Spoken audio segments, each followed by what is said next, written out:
오늘 말씀을 제목은 충성하면 상 주신다입니다. 충성하면 상을 주신다. 초등학교 교실에 가면 맨 앞에 칠판 위에 조그마한 액자가 걸려 있습니다. 그 액자 안에는 그 학생들을 담임하고 있는 담임 선생님께서 학생들이 앞으로 세상에 나가서 성공적인 인생을 살기 위하여 가장 필요하다고 생각하는 덕목을 그 액자 속에 기록해 두셨습니다. 그 액자의 이름은 급훈이래요. 급훈. 우리 학급에 필요한 교훈. 급훈. 그 급훈의 내용 중에 가장 많이 기록했던 말씀이 근면하고 성실하라. 한마디로 하면 근실하라 입니다. 요즘은 아마 좀 바뀌었을 것입니다. 창의력을 길러야 산다. 아마 요즘은 그렇게 바뀌었을 것입니다. 그러나 근면하고 성실해야 승리할 수 있다. 그것이 훨씬 더 중요한 말씀이라고 저는 생각합니다. 우리 하나님도 그 사실을 인정하셨습니다. 왜냐하면 잠언 22장 29절에 보면 자기 일에 근면하고 성실한 사람들은 왕 앞에 불리어 나간다 라고 잠언 22장 29절에 기록했습니다. 무슨 말입니까? 자기 일에 항상 근면하고 성실한 사람들은 임금님 앞에서도 충성을 다하게 되기 때문에 그런 자는 임금님 앞에 불려나가서 큰 상을 받게 됩니다. 그런 뜻이니까 하나님도 그 덕목을 옳다 인정하셨습니다. 그러므로 오늘 말씀의 제목은 충성하면 상을 받는다. 여러분, 충성이 무엇입니까? 영국의 소설가 키플링이라는 소설가는 이렇게 말했습니다. 충성이란 특별한 것이 아니고 눈앞에 있는 아주 작은 일에 최선을 다하는 것이다. 그렇게 말했습니다. 충성을 한자로 쓰면 어떻게 씁니까? 충자가 충성 충자고 성자는 정성 성자입니다. 충성을 다하고 정성을 다하는 것을 충성이라 그럽니다. 그 한자로 풀어서면 충자는 충성 충자인데 가운데 중자에다가 마음 심자예요. 마음 중에 한가운데 마음을 다한다. 이 말은 온 마음을 다한다. 성자는 정성 성자인데 무슨 정성입니까? 말씀 은자에다가 이룰 성자거든요. 하나님의 말씀을 이루어드리는데 정성을 다하는 것이다. 그런 뜻입니다. 그러니까 한마디로 요약하면 하나님의 말씀을 이루어드리는데 온갖 정성을 다하는 것이다 라고 말할 수 있습니다. 성경에서 가장 충성스러운 사람으로 인정한 사람이 누굴까요? 제가 발견하기로는 열왕기상 14장 8절에 보면 다윗을 하나님이 가장 충성스럽다 그랬습니다.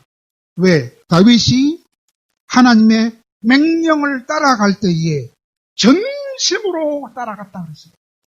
그리고 정직한 일만 했다 그럽니다. 이렇게 정직하게 정성을 다하여 다윗이 충성을 다했을 때 하나님은 가장 큰 상을 줬습니다.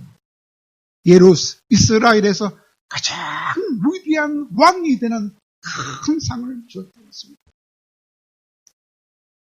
뿐만 아니라 세계적으로 충성을 잘한다고 인정된 충성의 세계적인 대명사라고 불리는 사람이 있습니다. 그가 누군지 아십니까? 데레사 수녀였습니다. 데레사 수녀가 인정을 받았기 때문에 충성을 잘한다고 인정받았기 때문에 노벨 평화상이라는 최고상을 받습니다. 그 노벨상 시상식에서 어떤 직구전 신문기자가 질문을 했어요. 수녀님, 당신이 큰 사업을 했더라면 나라도 부흥시키고 온 인류에게 크게 기여했을 텐데, 그러나 당신은 겨우 300명에 불과한 행여병자, 행여병자는 여행을 하다가 병이 나서 아무도 도와줄 사람이 없는 그런 불쌍한 병자를 행여병자를 하는데, 300여 명 정도의 행여병자들만 돌보다가 이런 큰 상을 받다니, 당신은 이런 큰 상을 받을 자격이 있다고 생각하십니까? 이렇게 물었어요. 기분이 참 나빴겠지요. 그때 데레사는 좀 생각하다가 전혀 내색하지 않고 아주 환하게 웃으면서 이렇게 대답을 했다 합니다. 기자님, 하나님이 저를 부르실 때는 성공하라고 부른 것이 아니고 충성하라고 불렀다고 저는 생각이 듭니다. 그러므로 저는 한 번도 위대한 일을 시도해 본 적도 없습니다. 저는 단지 저에게 주어진 가장 작은 일에 충성을 다하려고 애썼을 뿐입니다. 이렇게 나에게 주어진 작은 일에 충성을 다할 때에 세계에서 가장 큰 상인 노벨 평화상을 받게 되는 축복을 받았던 것입니다. 그러므로 우리들도 하나님이 주신 우리의 직분, 그것이 집사건, 장로건, 목사건, 권사건, 우리에게 주신 직분과 사명에 충성을 다해서 큰 상을 받는 우리 모두가 되기를 진실로 바랍니다. 오늘 읽은 성경은 어떤 내용입니까? 사도 바울이 그가 가장 사랑하는 아들한테 보낸 편지입니다. 사도 바울은 총각이라 아들이 없었어요. 그러나 믿음이 좋은 세 명을 자기 믿음의 아들로 삼았어요. 그 중에 하나가 디모데입니다. 그 디모데한테 자기가 목회하던 교회를 잠시 맡겼습니다. 왜 맡겼습니까? 사도 바울은 계속해서 전 세계를 다니면서 선교를 해야 했기 때문에 한 교회만 맡을 수 없어서 자기 아들 디모데한테, 아들아, 잠시 네가 내 대신 이 교회를 맡아라, 맡겼어요. 그 교회가 무슨 교회입니까? 에베소 교회였습니다. 근데 그 에베소 교회는 어디에 있느냐? 오늘날 터키의 서쪽에 있는 바닷가에 있는 상당히 큰 교회였습니다. 그 교회는, 그 에베소는 큰 도시입니다. 무역이 잘 되는 도시라요. 부자들이 많아서요. 부자들이 많이 그 교회에 출석했습니다. 그런데 디모데는 아직도 나이가 젊은 새풀한 목사였습니다. 몸도 약했습니다. 심성도 아주 소심해가지고 목회하는데 상당히 어려움이 많았습니다. 그래서 바울은 오늘 성경에서 말합니다. 마음을 강하게 가지라 그랬어요. 그리고 네가 나이가 어리다고 신자들이 너를 깔보지 않도록 모든 일에 모범을 보여라 이렇게 말했습니다. 그러면서 목회가 힘들어하고 있는 것을 보고 목회가 성공할 수 있도록 딱 부탁을 하는 말이 오늘 이 말씀입니다. 그 말씀을 한마디로 요약하면 어떻게 됩니까? 충성을 잘하는 사람들을 길러내라 하는 것입니다. 충성을 잘하는 신자를 길러내면 목회에 성공할 수 있다. 그렇게 말하는 것입니다. 여러분, 어떤 자가 충성된 자일까요? 세 가지입니다. 군사 같은 사람들, 운동선수와 같은 사람들, 농부와 같은 사람들이라 했습니다. 첫 번째로 군사가 뭡니까? 군인들이죠. 군인들은 자기를 군인으로 모집해 준 사람이 너무 고마웠어. 그들을 기쁘게 해주기 위하여 자기 일에 얽매이지 않고 항상 자기를 불러준 그 사람을 위하여 충성을 다한다는 것입니다. 그런 자들을 길러내라 하는 것입니다. 두 번째는 운동선수는 얼마나 열심히 합니까? 땀을 뻘뻘 흘리면서 하지요. 그런데 그래도 법대로 운동하지 않으면 상을 타도 뺏깁니다. 그래서 열심히 운동하되 법을 지키면서 운동하는 그런 아주 충성된 운동선수 같은 사람들을 길러내라. 그리고 또 마지막으로는 농부 같은 사람을 길러내라. 농부는 봄부터 가을까지 얼마나 수고가 많습니까? 얼마나 끝까지 인내합니까? 그렇게 끝까지 인내하고 수고하며 충성할 때에 곡식을 거두면 제일 먼저 그 곡식의 상을 타는 자들이 바로 농부입니다. 그와 같이 그런 자들을 길러내면 교회가 성공할 수 있다. 그렇게 충고해 주었습니다. 그 말이 합당하지 않습니까? 그러므로 사도 바울뿐만 아니라 사도 요한도 똑같은 말을 했습니다. 죽도록 충성하라. 그리하면 생명의 멸류관을 얻게 됩시다. 어디 요한만 그랬습니까? 우리 예수님도 그렇게 말씀하셨습니다. 착하고 충성된 종아, 네가 작은 일에 충성을 했으니 큰 일을 너에게 맡겨주겠다고 말씀하셨습니다. 그러므로 사도 바울이나 요한이나 우리 주님의 그 권고대로 하나님이 우리에게 맡겨주신 집사나 권사나 장로나 목사의 사명에 충성을 다해서 큰 상을 받는 우리 모두가 되기를 진실로 바랍니다. 그런데 여러분, 좋은 교회를 다니면서 좋은 목사님으로부터 지도를 받았다고 해서 다 충성된 신자가 되는 것은 아닌 것 같습니다. 왜 그러냐? 사도 바울이 목회했던 그 에베소 교회 안에도 충성을 하지 못하는 신자들이 많이 있었다고 그랬습니다. 어떻게 할 수 있습니까? 사도 바울이 그 에베소 교회를 떠날 때에 이런 말을 하고 떠났습니다. 사도행전 20장 31절에 보니까 내가 3년 동안이나 밤낮으로 쉬지 않고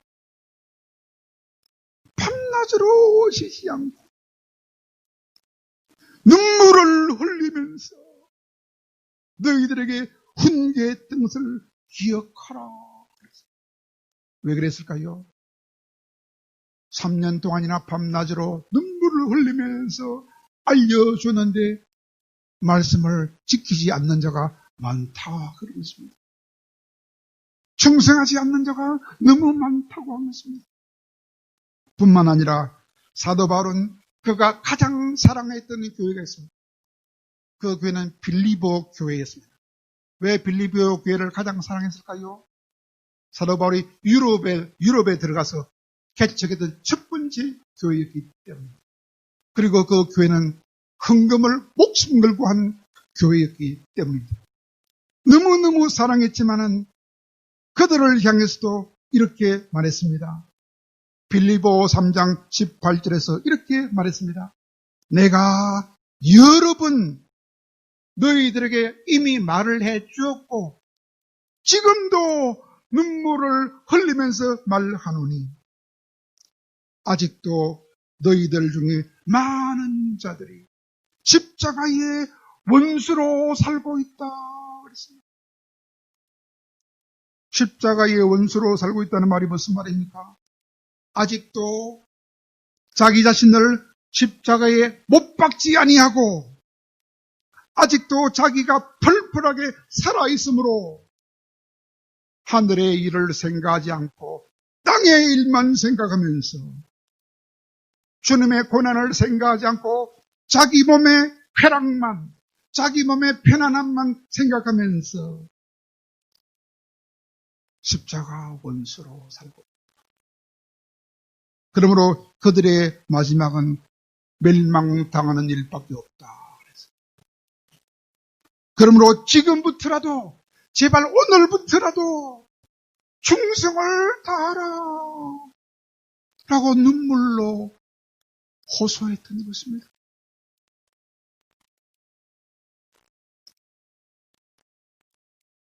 큰 교회 안에도 충성하는 신자들은 너무 적다는 것입니다.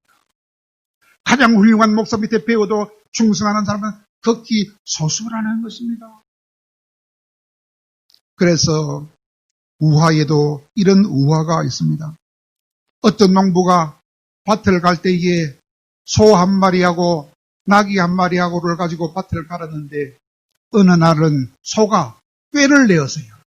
내가 오늘 몸이 아픈 채 해봐야 되겠다. 그러면 주인이 내 일을 지키지 않겠지. 이렇게 당나귀한테 말을 했어요. 그래서 당나귀가 말을 했던지 그 다음날 아침에 주인이 그 소한테 맛있는 짚을 주고 너는 오늘 마구간에서 쉬어라. 그래서 그 말 듣고 이야 내 꾀가 통했다 하면서 기뻐하면서 하루 종일 쉬었어요. 놀았어요. 오후에 늦게까지 성실하게 일을 하고 돌아온 나귀를 보고 오늘 주인이 내보고 무슨 말 안 하더나 하니까 아무 소리 안 들어. 그러니까 그래 내가 내일도 꾀를 내고 쉬어야지. 그렇게 말하니까 그 다음날 아침에도 주인이 맛있는 짚을 주고 마구간에서 쉬게 해주었어요. 얼마나 이틀째 쉬니까 기분이 좋은지. 오후 늦게 나귀가 하루 종일 땀을 흘리며 성실하고 근실하고 충성을 다하여 일을 한 다음에 돌아왔을 때 소가 또 물었어요. 나귀야 오늘도 우리 주인 아무 소리 안 하지 않을까? 아무 소리 안 하더라. 그런데 오늘은 푸죽간에 백정 아저씨가 와가지고 푸죽간에 소를 잡아 죽이는 백정 아저씨가 와가지고 한참 이야기하더라. 그 다음날 그 소는 어찌 됐을까요? 푸죽한 백정한테 끌려와서 죽음을 당했습니다. 요령 부리고 불성실하고 불충성한 자는 즉시 멸망을 당하는 것입니다. 그러므로 하나님이 우리에게 주신 직분, 그것이 목사건, 집사건, 권사건 상관없이 그 일에 불충성하게 되면 심판을 받게 되고 머지않아 멸망당하는 사실을 기억하고 오늘부터라도 정신 차려서 충성을 다함으로 벌을 받지 말고 상을 받을 수 있는 우리 모두가 되기를 진실로 바랍니다.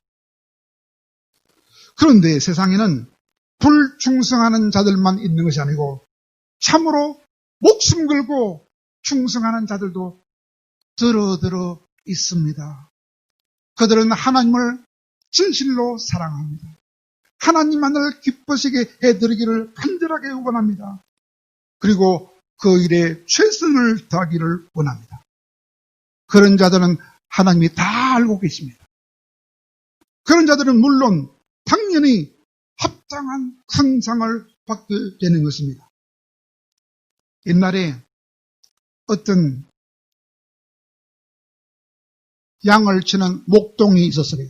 목동 이름이 폴이라, 폴. 폴은 영어로 바울이라.